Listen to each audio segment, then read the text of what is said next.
आज से सिर्फ 2 महीने, शायद हाँ, मोदी सरकार अब बस इतनी ही दिनों की मेहमान है, क्योंकि बिहार का एक चुनाव पूरा दिल्ली का पावर गेम पलट सकता है। अगर ये सच हुआ तो मोदी जी ये करते हुए नजर आएंगे। अरे हम तो फकीर आदमी हैं, झोला लेके चल पड़ेंगे जी। तो चलिए इस पूरे पॉलिटिकल बैटल को डिटेल में ब्रेक डाउन करते हैं। 19 अप्रैल 2024 से लोकसभा चुनाव शुरू हुए। Coming to the general elections to the Lok Sabha. पिछले 10 साल से लगातार मोदी गवर्नमेंट सत्ता में थी। इस बार उनका नारा था 400 पार। लेकिन क्या ये नारा सिर्फ जनता को इन्फ्लुएंस करने के लिए था या सच में उन्हें इतना कॉन्फिडेंस था? क्योंकि यही समय था जब गोदी मीडिया हर तरफ बिके हुए एग्जिट पोल्स दिखा रही थी। हर चैनल पे बस यही चलता रहा 400 पार, 400 पार, 400 पार। लेकिन 4 जून 2024 को पूरा गेम चेंज हो गया। कितना हुआ? 240। बीजेपी को मिली सिर्फ 240 सीटें, कांग्रेस ने ली 99 सीट्स, यानी किसी को भी फुल मेजॉरिटी नहीं मिली। अब सबसे बड़ा सवाल था सरकार कौन बनाएगा, और यहीं से शुरू हुई असली पॉलिटिक्स। छोटी छोटी पार्टियों को बड़े बड़े ऑफर्स मिलने लगे और यही हुआ। पहले नीतीश कुमार बीजेपी के साथ आए अपनी 12 सीट लेकर, फिर चंद्रबाबू नायडू भी 16 सीट के साथ एनडीए में जुड़ गए। छोटी पार्टियां भी साथ आई और इन सब के नंबर्स जोड़कर एनडीए का टोटल हो गया 293 सीट्स और तीसरी बार नरेंद्र मोदी बन गए प्राइम मिनिस्टर ऑफ इंडिया। मैं नरेंद्र दामोदर दास मोदी।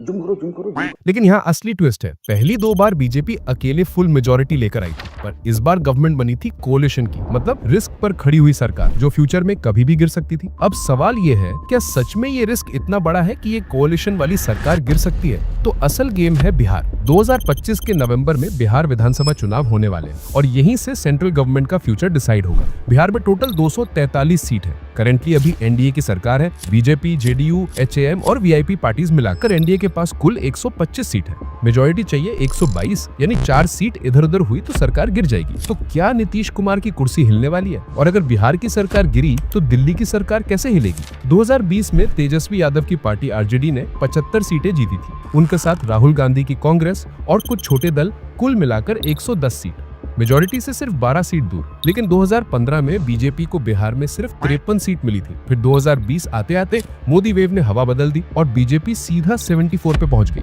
वही कांग्रेस 27 से गिरकर 19 पर आ गई। यानी साफ है कि सेंट्रल की हवा बिहार का पासा पलट देती है। अब बड़ा सवाल यही है, 2024 में जब कांग्रेस ने अपनी सीटें डबल कर ली और बीजेपी नीचे आ गई, तो क्या वही ट्रेंड 2025 के बिहार चुनाव में रिपीट होगा? शायद यही डर नीतीश कुमार को भी है। नीतीश कुमार ने मुख्यमंत्री महिला रोजगार योजना शुरू की है। इस योजना का सबसे बड़ा फायदा ये होगा कि राज्य के हर महिला जो स्वरोजगार शुरू करना चाहती है उसे 10,000 रूपए की मदद मिलेगी। तभी तो उन्होंने अचानक महिलाओं के खाते में 10,000 रूपए डालने का वादा किया है, क्योंकि उनको लग रहा है कि इस बार सीटें हाथ से निकल सकती हैं। पब्लिक को पैसा बांटकर वो बस एक बार फिर से चुनाव जीतने की कोशिश कर रहे हैं। लेकिन अगर ये 10,000 का कार्ड फेल हो गया, बिहार में महागठबंधन जीत गया, तो क्या होगा? सिंपल है, नीतीश कुमार तुरंत पलटी मार देंगे और कांग्रेस तेजस्वी के कैंप में चले जाएंगे, क्योंकि नीतीश की फर्स्ट प्रायोरिटी है बिहार सीएम की कुर्सी और राहुल गांधी उन्हें फिर से सीएम बना देंगे। अब आप पूछेंगे बदले में क्या देंगे?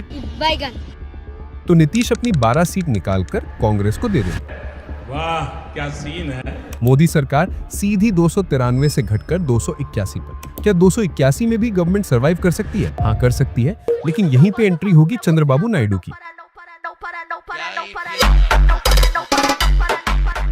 अगर राहुल गांधी उनको ऑफर दे दे कि आपको पीएम बना देंगे, तो क्या नायडू बीजेपी के साथ रहेंगे? और जवाब है नहीं, और शायद वो तुरंत कांग्रेस में शिफ्ट हो सकते हैं। अब अगर नायडू भी एनडीए छोड़ दे तो बीजेपी के पास बचेंगी सिर्फ 265 सीट, यानी गवर्नमेंट गिर चुकी होगी। तो लेने के देने पड़ गए। इतना ही नहीं, महाराष्ट्र में एकनाथ शिंदे भी कांग्रेस कैंप में चले जाएंगे, क्योंकि बीजेपी ने एकनाथ शिंदे को सीएम की कुर्सी नहीं दी। कांग्रेस उनको महाराष्ट्र का सीएम बना सकती है, उनके पास भी 7 सीट है। अब फाइनल इक्वेशन देखिए, बीजेपी बचेगी सिर्फ 258 सीट पर और इंडिया अलायंस क्रॉस कर जाएगा बीजेपी को, यानी पावर शिफ्ट हो जाएगा इंडिया अलायंस के पास। मजा आया। लेकिन असली मास्टर स्ट्रोक यहाँ है, पीएम फिर राहुल गांधी नहीं बनेंगे।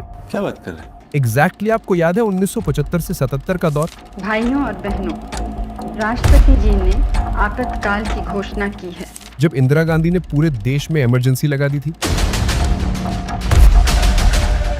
सारे फंडामेंटल राइट सस्पेंड कर दिए गए थे, मीडिया पर सेंसर लगा दिया गया था और ऑपोजिशन लीडर जेल में डाल दिए गए थे। पूरा देश लिटरली डिक्टेटरशिप फील कर रहा था। अब जनता इतनी नाराज हो चुकी थी कि 1977 के जनरल इलेक्शन में कांग्रेस को हराने के लिए सारे विरोधी दल एकजुट हो गए। भारतीय जनसंघ, जो आज की बीजेपी है, भारतीय लोकदल, चौधरी चरण सिंह की पार्टी और समाजवादी पार्टी मिलकर बनाते हैं जनता पार्टी। रिजल्ट क्या आया? कांग्रेस जो पहले 350 प्लस सीटें जीतती थी, वो गिरकर सिर्फ 154 सीट पर सिमट गई। वहीं जनता पार्टी ने मिलकर 295 सीट्स जीती और पहली बार देश में कांग्रेस के अलावा कोई और सरकार बनी। प्राइम मिनिस्टर चुने गए मोरारजी देसाई। ईश्वर की शपथ लेता हूँ कि जो विषय संघ के मंत्री के रूप में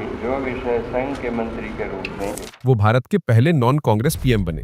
लेकिन ये कोएलिशन भी ज्यादा दिन टिक नहीं पाया। 1979 आते आते क्रैक्स दिखने लगे। लोकदल के लीडर चौधरी चरण सिंह लगातार भारतीय जनसंघ से डिमांड कर रहे थे, हमें और मिनिस्ट्रीज चाहिए, हमें ज्यादा पावर चाहिए। लेकिन बीजेपी ने साफ मना कर दिया और फिर चरण सिंह सीधा कांग्रेस से डील कर लेते हैं। इंदिरा गांधी उनसे वादा करती हैं कि अगर वो जनता पार्टी छोड़ दे तो उन्हें पीएम बना दिया जाएगा और 19 जुलाई 1979 को मोरारजी देसाई रिजाइन कर देते हैं। 29 जुलाई 1979 को चरण सिंह शपथ लेते हैं और भारत के प्राइम मिनिस्टर बन जाते हैं।